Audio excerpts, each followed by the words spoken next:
అంటే అదే పవన్ కళ్యాణ్ ఈరోజు ఎన్డీఏ కూటమిలో ప్రధాన భూమికి పోషిస్తున్నారు. కేంద్ర రాష్ట్రాల పరిపాలనలో రాష్ట్రాలకు సంబంధించిన పార్టీ అధికారంలో కీరోలు అయ్యారు. ఈరోజు మహారాష్ట్రలో ప్రచారంకి వెళ్ళారు. మీరేమో రాజకీయాల్లో పనిగారు అన్నారు. ఎలా చూస్తారు అది? అంటే ఒకటి సినిమాలో ఒక స్టార్ అతను, అందువలంటే స్టార్ క్యాంపెయినర్గా ఎన్డీఏ కూటమి ఉపయోగించుకుంటా ఉంది అక్కడ. అదేవిధంగా దక్షిణ భారతదేశంలో క్యాస్ట్ పాలిటిక్స్ అనేటువంటిది ప్రధానంగా రోల్ చేస్తున్న నేపథ్యంలో ఇతను ఒక సినిమా స్టార్ కాబట్టి ప్రజల్ని గ్యాదర్ చేయడానికి ఉపయోగపడేటువంటి ఒక ఇన్స్ట్రుమెంట్ లాగా అతను చూసుకునే క్రమంలో వాళ్ళ భావాలు చెప్పుకోవడం కోసం ఇతను ఉపయోగిస్తారు తప్ప నాకు తెలిసి అంత రిజల్ట్ ఏమి ఉండవు. ఎందుకంటే మొన్న గ్రేటర్ హైదరాబాద్లో పోటీ చేశాడు సింగిల్గా, జనం విపరీతంగా వచ్చారు, కానీ ఒక కార్పొరేట్ గెలవలేకపోయాడు కదా. లేదు మొన్న 2024 ముందు కూడా అతను సింగిల్ పోటీ గెలవలేదు కదా. అంటే రాజకీయాలు వేరు, జనాన్ని కోర్చడానికి ఉపయోగపడేటువంటిది, దానికోసం బీజేపీ అతన్ని అక్కడ వాడుకుంటూ ఉంది. అదే క్రమంలో దక్షిణ భారతదేశంలో కూడా పవన్ కళ్యాణ్ని ఒక ఇన్స్ట్రుమెంట్ లాగా పబ్లిక్ పోలరైజ్గా గ్యాదర్ అవడానికి అతన్ని వాడుకునే క్రమంలో వాడబడుతున్నాడు. సినిమా గ్లామర్ ఉంటుందంటారా? అంతే మరి, సినిమా గ్లామర్ తప్ప పొలిటికల్గా రాజకీయ పరిపక్వత కానీ ఇంకా అధికారంలోకి వస్తే ప్రజలకు ఎట్లా వ్యవహరించారో దగ్గర ఇప్పుడు కూడా క్లారిటీ లేనటువంటి మనిషి. అందువల్ల ఏంటంటే అతను ఒక సీటా లేదా సింగిల్ డిజిట్ అనేటువంటి చెప్పడానికి అతనికి ఏమాత్రం అర్హత లేదు. అతను పోటీ చేయము చాలు సింగిల్ డిజిట్గా 0 వచ్చే పరిస్థితి ఉంది. గతంలో కూడా ఉదాహరణలు ఉన్నాయి కదా. వైసీపీ పార్టీకి చింత చచ్చిన పులుపు చావలేదని చెప్పి పవన్ కళ్యాణ్ చెప్తారు. నిజంగా మీకు చింత చచ్చిన పులుపు చావలేదా? లేదండి, వైఎస్ఆర్ కాంగ్రెస్ పార్టీ పోరాటాల నుంచి పుట్టుకొచ్చిన పార్టీ. ఏదైతే కేంద్ర ప్రభుత్వం, కేంద్ర జాతీయ రాజకీయాలు ఒక నియంత్రణ ధోరణితోటి ఏదైతే ఒక చరిష్మైనటువంటి నాయకుడిని ఇబ్బంది పెట్టి కేసులు పాల్చినటువంటి నేపథ్యంలో నుంచి ఒక కడుగు ప్రయాణంతో మొదటి పార్టీ వైఎస్ఆర్ కాంగ్రెస్ పార్టీ, జగన్మోహన్ రెడ్డి గారి సారథ్యంలో. అందువల్ల ఏంటంటే ప్రజల పక్షాలు ఉంటాం, ప్రజలతో ఉంటాం కాబట్టి మాకు ప్రజలు ఉన్నారు కాబట్టి అందువల్ల ఆ దమ్మే ధైర్యం తప్ప మాకు చచ్చిపోవాలి. మన అన్నట్టుగా చింతగల అయిన పాత్ర కూడా ఏమన్నారు, మరే ఓడిపోయాడు కదా, సావలేదు కదా అంటే వాళ్ళకి తెలుసు ఇతను ఒక సంజయం లాంటి ఎక్కడ అవకాశం మళ్ళీ ఎగుస్తూ చేస్తాడు ఉంటాడు. అందువల్ల ఈరోజు వాళ్ళు ఎంత బలంగా మమ్మల్ని వ్యతిరేకించి కొట్టినా అంతే బలంగా పైకి లేస్తారు రేపు. అందువల్ల ఏంటంటే మాకు బలము మా ధైర్యం మా బలగం మొత్తం కూడా ప్రజలే. వైసీపీ పార్టీ నాయకులు కనుక అదుపులో లేకపోతే తొక్కుపెట్టి నారదీస్తా అన్నారు పవన్ కళ్యాణ్. ఏం చెప్తారు? నోరు అదుపులో లేకపోతే తొక్కుపెట్టి నారదీస్తా అంటారు. అసలు పవన్ కళ్యాణ్ గారు ఆయన మాట్లాడే మాటలు కానీ వాళ్ళ కార్యకర్తలు మాట్లాడేటువంటి మాటలు కానీ మరి వాళ్ళ కార్యకర్తలు ఈరోజు ఆర్పీ కావచ్చు, వాళ్ళ మనిషి ఈరోజు రాయపాటి అరుణ్ కావచ్చు, వీళ్ళంతా కూడా జనసేన వాళ్ళు మొత్తం కూడా వాళ్ళ మాటలేంటి.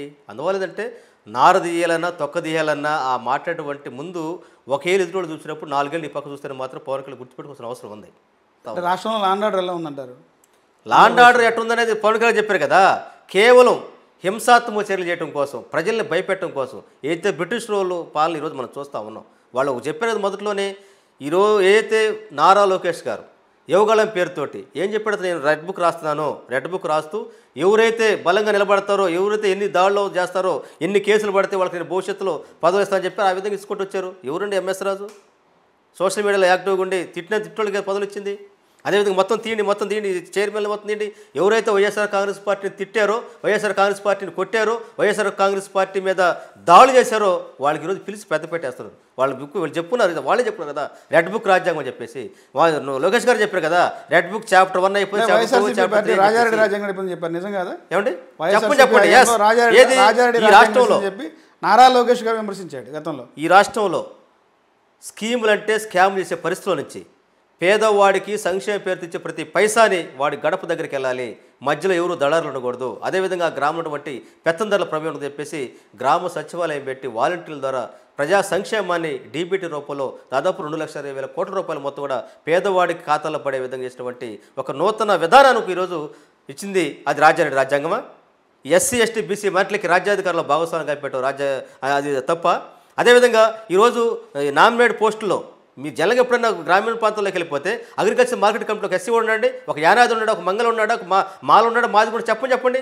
ఎమ్మెల్యే తర్వాత అగ్రికల్చర్ మార్కెట్ కమిటీ చైర్మన్ ఎవరు ఉంటారు? పెద్ద కులస్తులు ఉండేవాడు. ఈరోజు ఏంటి అగ్రికల్చర్ మార్కెట్ కమిటీలు కావచ్చు, పేరుకే వాళ్ళకి పదవులు అధికారాలంతా రెడ్డిల దగ్గరే ఉన్నాయని చెప్పి ప్రధానమైన ఆరోపణ గత 5 సంవత్సరాల్లో. పేరుకే ఎస్సీ ఎస్టీ బీసీ, కానీ అధికారాలన్నీ కూడా రెడ్డి ఒక సామాజిక వర్గం దగ్గరే ఉన్నాయి. వీళ్ళంతా వాళ్ళ చేతిలో ఒక తొత్తులాగా ఉన్నారు తప్ప అధికారం వారి దగ్గర లేదనేది ప్రధాన ఆరోపణ. కేవలం మీరు ఒక కార్పొరేషన్ చైర్మన్ ఉన్నారు, కేవలం ఏది కేవలం కేవలం ఇది కావాలని చెప్పేసి ఏదైతే ఎస్సీ ఎస్టీ బీసీ మానిటరీలకి పెద్దపేట వేస్తున్న నేపథ్యంలోనే ఒక బురద పోసారు తప్ప నేను అడుగుతా ఉన్నాను. 5 మంత్రి పదవులు ఇచ్చారండి క్యాబినెట్లో, రాష్ట్ర స్థాయిలో 5 ఇచ్చారు. 2 మాదిగలు 3 మాల్లో. ఈరోజు చెప్పండి ఎంతమంది క్యాబినెట్లో 2 ఉన్నారు, ఒక మాల ఒక దిష్టి బొమ్మలాగా. ఈరోజు నామినేట్ పోస్టులు ఇచ్చారు చైర్మన్లు. లెక్కలు చేయండి, మీరు 6 ఇచ్చారు చైర్మన్లు మాలా మాదిగలకి. ఈరోజు ఆంధ్రప్రదేశ్ చూడండి, మొత్తం దాదాపు గత ప్రభుత్వంలో 15 మంది ఎస్సీ ఎస్టీలు ఉన్నారు, ఎస్సీలు ఉన్నారు. అదేవిధంగా బీసీలు 56 చెప్పుకుంటా పోతుంటే ముందు రాజకీయ ప్రాధాన్యత ఏదైతే ఈ రాష్ట్రంలో ఎస్సీ ఎస్టీ బీసీ మాట ఒక నినాదం ఉండేది, రాజ్యాధికారంలో భాగస్వాములు కావాలని చెప్పి. అలాంటిది ఎక్కడా కూడా నెత్తురు చెందకుండా, ఎక్కడ కూడా ఆందోళన చేయకుండా ఈరోజు రాజ్యాధికారంలో భాగస్వామ్యం చేశాడు. అదేవిధంగా మహిళలకు మాట్లాడతారు, మహిళలకు మాట్లాడతారు. మీరు ఇచ్చిన కార్పొరేషన్లు ఏవైతే ఉన్నాయో కార్పొరేషన్లో నిధులు లేవు, అలంకారప్రాయం పదవులు తప్ప దానిలో నిధులు లేవు అనేది ప్రధాన ఆరోపణ. ఒకటండి, అందులో వాస్తవం చెప్పేదండి. ఏదైనా కార్పొరేషన్ అనేటువంటిది ఆ సామాజిక వర్గానికి, ఆ సామాజిక వర్గ రిప్రజెంటేటివ్గా కేర్ ఆఫ్ అడ్రస్గా కార్పొరేషన్ ఉన్నప్పుడు, కార్పొరేషన్కి వచ్చేటప్పటికి ఏదైతే ఉందో ఏ ప్రభుత్వం వచ్చినా ఒక ఎకనామికల్ సపోర్ట్ అనేటువంటిది రకరకాల రూపాయలు తీసుకుంటూ ఉంటారు. ఇందిరాగాంధీ గారు ఉన్నారు. ఇందిరాగాంధీ ఉన్నారు, పేదలకు ఏం చేసింది, ఇల్లు వేసుకోవడానికి బొంగులు ఇచ్చింది, తాటాకి ఇచ్చింది.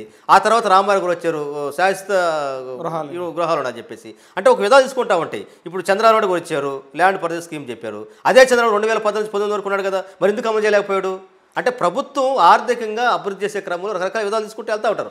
ఆ క్రమంలోనే దాదాపు ఈ రాష్ట్రం పేదవాళ్ళకి 2019 నుంచి 2024 వరకు ఆంధ్రప్రదేశ్ ఉన్నటువంటి ఎస్సీ ఎస్టీ బీసీ మైనారిటీలకి సంక్షేమ పథకాలు ఎక్కడైనా సరే పైసా అవినీతి లేకుండా వాళ్ళ ఖాతాలోకి ఇచ్చేటువంటి పరిస్థితి ఉంది. చంద్రబాబు 2014 ఏం చెప్పాడు, రైతు రుణమాఫీ అన్నాడు, డాక్టర్ రూపాయలు రద్దు అన్నాడు, మీ బ్యాంకులో ఉన్నటువంటి మీ బంగారు పుస్తులు మొత్తం బయటేస్తాను చేశాడు, చేయలేదు కదా. అదేవిధంగా ఏదైతే హామీలు ఇచ్చి అమలు చేయకుండా పోతే మా ప్రభుత్వం వచ్చినాక డాక్టర్ రూపాయలు మొత్తం రద్దు చేశారు. అదే చెప్పుకుంటూ చాలా చేసుకుంటూ వచ్చారు. అందువల్ల ఏంటంటే సామాజికంగా అట్టడుగున్నటువంటి వర్గాలకి సంక్షేమంలో దళారుల ప్రమేయం లేకుండా, గత ప్రభుత్వంలో స్కీములు అంటే స్కామ్ చేసే పరిస్థితి లేకుండా వాళ్ళు మొత్తం వేసారు. నీరు చెట్టు పేరుతో డబ్బులు మొత్తం కోట్లు మిగుల్చుకున్నారు. చెరువు దవ్వుతారు, 2 గంటల పని చేస్తారు, 10 గంటల పని బిల్లు మార్చుకుంటారు. ఎక్కడైనా చెప్పండి ఈరోజు సంక్షేమం పేరుతోటి పేద ప్రజల సంక్షేమాన్ని చూపించి దోచుకోవటం తెలిసిపట్టి కార్యకర్తల విధానం. పంచాయతీరాజ్ వ్యవస్థని వైఎస్ఆర్సీపీ పార్టీ నిర్వీర్యం చేసింది, కోట్లాది రూపాయలు దోచుకుంది అనేది ప్రధాన ఆరోపణ డిప్యూటీ సీఎం పవన్ కళ్యాణ్ సారథ్యంలో. పవన్ కళ్యాణ్ చెప్తారు, పంచాయతీరాజ్ వ్యవస్థని నేను గాడిని పెడుతున్నాను, ప్రతి వ్యవస్థలో కూడా మొత్తం నాశనం చేశారు, పథకాల పేరుతో నిధులు దుర్వినియోగం చేశారు, నిధులు తరలించారు, దోపిడీ చేశారు, ప్రజలకు పంచలేదు. ఓకే, ఇది మొత్తం ఒక ట్రాక్ తీసుకొస్తున్నాము. నేను ఏదైతే నిర్వహిస్తున్నానో శాఖల్లో ఆ శాఖలన్నింటి కూడా పూర్తిగా దోపిడీ జరిగింది అనేది ప్రధానమైన ఆరోపణ. త్వరలోని దీని మీద దోషులాడుతున్న వారి మీద యాక్షన్ తీసుకుంటాము, సిబిఐకి విచారణ ఆదేశిస్తామని చెప్పంటారు. ఏం చెప్తారు? నేను ఒకటి చెబుతానండి, 2019-24 ముందు 19 తర్వాత చూసుకుంటే ఆంధ్రప్రదేశ్లో ప్రతి గ్రామానికి వెళ్తే ఒక ల్యాండ్ మార్క్ లాగా ఒక గ్రామ సచివాలయం కనపడతా ఉండేది, ల్యాండ్ మార్క్ లాగా ఒక రైతు భరోసా కేంద్రం కనపడతా ఉండేది, ఒక వెల్నెస్ సెంటర్ కనపడతా ఉండేది. ఏమి ఇంతకుముందు చంద్రబాబు ప్రభుత్వంలో ఒకటి కనపడింది కేర్ ఆఫ్ అడ్రస్గా. ఈరోజు చెబుతా ఉన్నాను, పవన్ కళ్యాణ్ గారు వాస్తవాలు తెలుసుకొని మాట్లాడాల్సిన అవసరం ఉంది. పంచాయతీరాజ్ శాఖ మంత్రిగా నువ్వు ఫెయిల్ అయిపోయిన దానికి ఏంటంటే ఆర్డబ్ల్యూఎస్ రూరల్ వాటర్ సప్లై స్కీమ్లో నువ్వు ఫెయిల్ అయ్యావు కాబట్టి డయారా కేసులు వచ్చి చాలామంది డయారాతో చచ్చిపోతున్న విషయం నువ్వు గమనించలేదు. నువ్వేం చెప్పావు, గ్రామాలకు ఉన్నటువంటి స్వరూపాన్ని మొత్తం మార్చేసి దాని పంచాయతీల యొక్క అస్తిత్వాన్ని దెబ్బతీసి చెప్పినప్పుడు నువ్వు నేను మొత్తం స్టీమ్లో చేస్తున్నటువంటి మనిషి ఈరోజు ఏం చెప్పారు, ఈరోజు చేస్తున్నాడు వాస్తవాలు ప్రాక్టికల్గా వచ్చేటప్పటికి.